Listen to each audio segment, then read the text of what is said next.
Detrás mío, la puerta de oro, la puerta de la misericordia, la única entrada a Ciudad Santa que permanece cerrada durante siglos. Detrás mío, un muro de piedra sellado en el cual late una de las imágenes más poderosas. Por aquí entrará el Mesías el día del juicio final. Generación tras generación, gente está aquí y se imaginan aquel día en que los cielos se abrirán y Dios sacará el Sefer HaHaim, el libro de la vida, y el Sefer HaMavet, el libro de la muerte.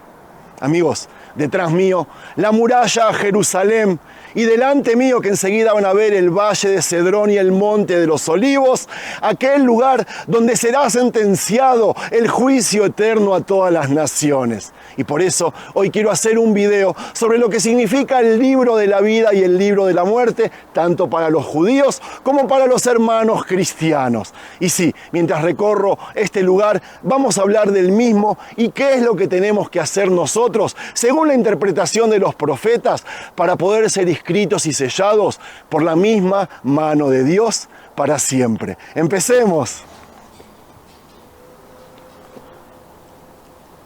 Como se están dando cuenta, este es un cementerio musulmán. El mito dice que lo construyeron aquí para que cuando venga el Mesías y tenga que pasar por esta puerta de oro, vea que es un lugar impuro y no puede entrar. Amigos, cada año, cuando llegan los días solemnes del mes de Tishrei, que empieza la semana que viene, el pueblo de Israel recuerda que el destino no está en manos del azar, sino de Dios. La Biblia habla de un libro donde se registra la vida de los justos y el destino de los malvados. Una imagen poderosa que trascendió generaciones.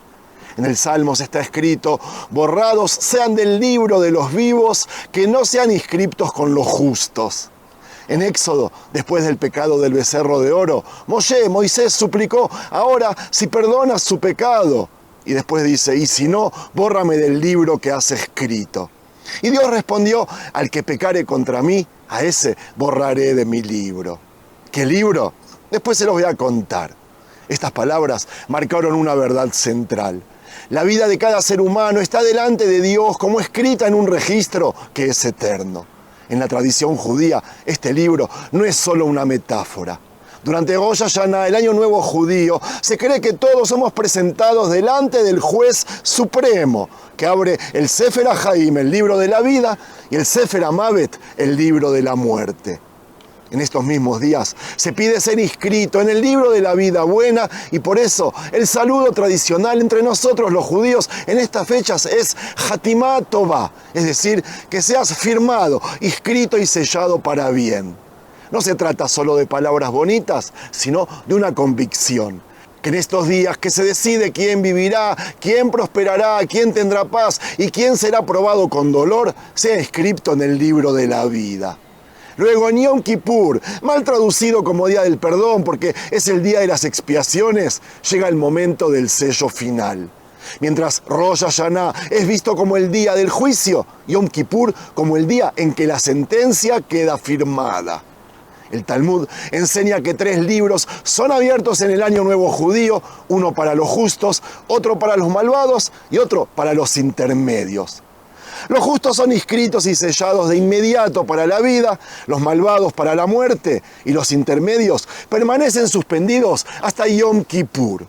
Esta visión no es para infundir miedo, sino para despertar el corazón humano y recordar que cada acción cuenta, que el arrepentimiento, la oración y la caridad pueden cambiar el destino. Todo eso es parte del mismo espíritu, creer que el cielo observa y registra, que uno tiene la oportunidad de ser escrito en el libro de la vida.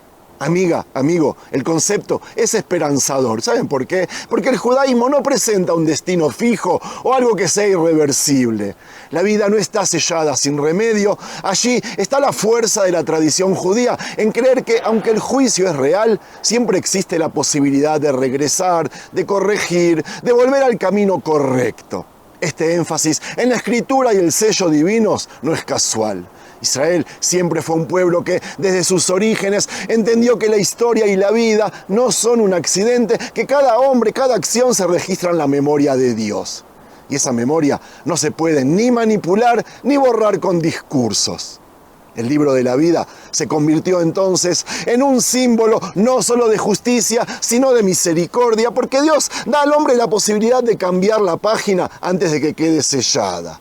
El libro de la vida entonces no es solo una imagen literal, es la expresión más concreta de la fe judía en un Dios que ve, escucha, recuerda y juzga con justicia perfecta. Esa convicción sigue viva hasta nuestros días, especialmente cuando el pueblo judío, Israel, atraviesa momentos de amenaza o de incertidumbre. En cada época, esta imagen nos recuerda que el futuro no está determinado por las naciones ni por los enemigos, sino por aquel, el de arriba, que abre los libros en el cielo y decide quién sería preservado para la vida. Eso sí, el judaísmo distingue entre dos niveles de juicio, el primero que es anual, este que les acabo de explicar, pero también existe una visión más amplia, un juicio final, al final de los tiempos, que afecta a toda la humanidad. El profeta Daniel habló de ese día y cito, en aquel tiempo será libertado tu pueblo, todos los que se hallen escritos en el libro, y muchos de los que duermen en el polvo despertarán, unos para vida eterna y otros para vergüenza y confusión perpetua. Aquí, el libro de la vida ya no es solo una imagen anual, sino la clave de un destino eterno. Los sabios enseñan que así como Dios juzga cada año, también lo hará al final de la historia, cuando se revelará la justicia plena. El juicio anual ofrece la oportunidad de corregir el rumbo. El juicio final será el momento en que toda la verdad saldrá a la luz y no habrá más cambios posibles. En este contraste se encuentra la esperanza.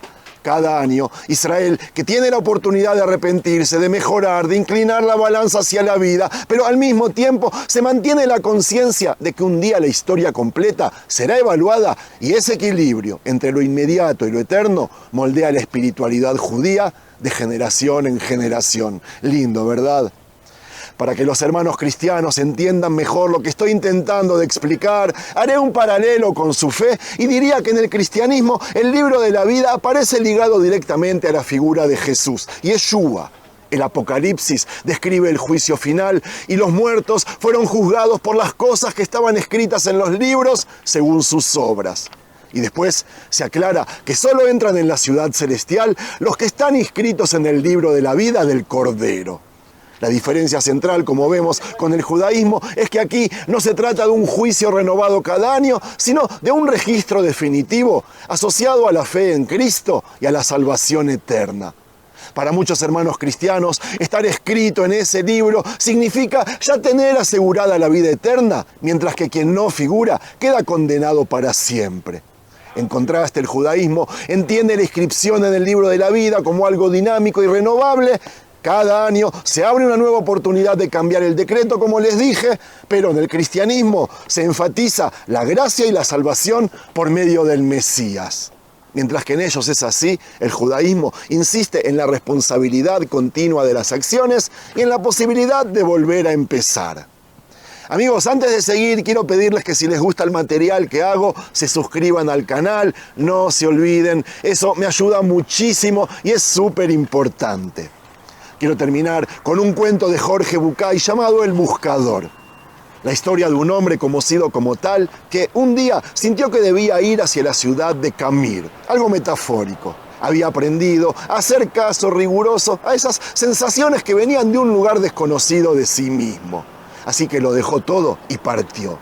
Después de días de marcha por los polvorientos caminos, divisó a lo lejos ese lugar Camir. Pero un poco antes de llegar al pueblo, le llamó muchísimo la atención una colina a la derecha del sendero. Estaba tapizada de un verde maravilloso y había un montón de árboles, pájaros y flores encantadoras. La rodeaba por completo una especie de pequeña valla de madera lustrada. Una portezuela de bronce lo invitaba a entrar y él de pronto sintió que olvidaba el pueblo y sucumbió ante la tentación de descansar por un momento en aquel lugar.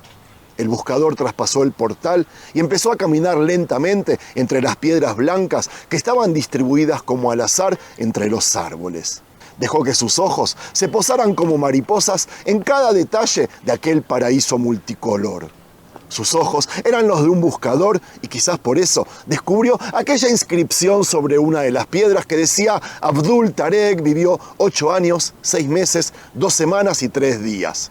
Se sobrecogió un poco al darse cuenta de que aquella piedra no era una simple piedra, era una lápida. De repente sintió pena al pensar que un niño de tan corta edad estaba enterrado en aquel lugar. Mirando a su alrededor, el hombre se dio cuenta de que la piedra de al lado también tenía una inscripción. Se acercó a leerla. Decía: Lamar Khalid vivió 5 años, 8 meses y 3 semanas. El buscador se sintió terriblemente conmocionado. Aquel hermoso lugar era un cementerio y cada piedra era una tumba. Una por una empezó a leer las lápidas. Todas tenían inscripciones similares, un nombre y el tiempo de vida exacto del muerto. Pero lo que lo conectó con el espanto fue comprobar que el que más tiempo había vivido en ese lugar apenas sobrepasaba los 11 años. Embargado por un dolor terrible, se sentó y se puso a llorar. El cuidador del cementerio pasaba por allí y se acercó. ¿Por qué llora?, le preguntó. ¿Por qué hay tantos niños muertos enterrados en este lugar?, preguntó el buscador. ¿Cuál es la horrible maldición que pesa sobre esta gente que les ha obligado a construir un cementerio de niños? El anciano sonrió y le dijo: puede usted serenarse, no hay tal maldición. Lo que pasa es que aquí tenemos una vieja costumbre. Le contaré. Cuando un joven cumple 15 años, sus padres le regalan una libreta como esta que tengo aquí, se la muestra para que se la cuelgue al cuello. Es tradición entre nosotros que, a partir de ese momento, cada vez que uno disfruta intensamente de algo, abre la libreta y anota en ella, a la izquierda, qué fue lo disfrutado, y a la derecha, cuánto tiempo duró el gozo. Conoció a su novia y se enamoró de ella. ¿Cuánto tiempo duró esa pasión enorme y el placer de conocerla? ¿1 semana, 2, 3 semanas y media? Y después, la emoción del primer beso, el placer maravilloso del primer beso. ¿Cuánto duró? 2 días, 1 semana. Y el embarazo y el nacimiento del primer hijo. Y la boda de los amigos y el viaje más deseado. Y el encuentro con el hermano que vuelve de un país lejano. ¿Cuánto tiempo duró el disfrutar de estas situaciones? Horas, días. Así vamos a anotarlo en la libreta cada momento que disfrutamos. Cada momento. Cuando alguien se muere, es nuestra costumbre abrir su libreta y sumar el tiempo de lo disfrutado para escribirlo sobre su tumba, porque ese es para nosotros el único y verdadero tiempo vivido. Amiga, amigo, al leer esta historia, uno comprende que la verdadera medida de la vida no está en la duración, sino en la intensidad con que se vive cada instante. Ese pequeño cementerio nos enseña que cada momento de gozo, de amor, de verdad, queda registrado ante Dios. Así, al conectar el juicio divino, la inscripción celestial y el registro de lo disfrutado, nosotros podemos comprender algo poderoso. Dios no solo mira nuestras acciones, sino la intensidad con que amamos, sentimos y vivimos. El libro de la vida, entonces, no es un registro frío de lo bueno o lo malo, sino un espejo de lo que somos realmente. Cada risa, cada abrazo, cada instante de verdad, entonces, puede trascender el tiempo. Y eso nos deja un mensaje final. Vivir plenamente, porque cada momento puede brillar en la eternidad. ¿Les gustó, amigos? Shalom.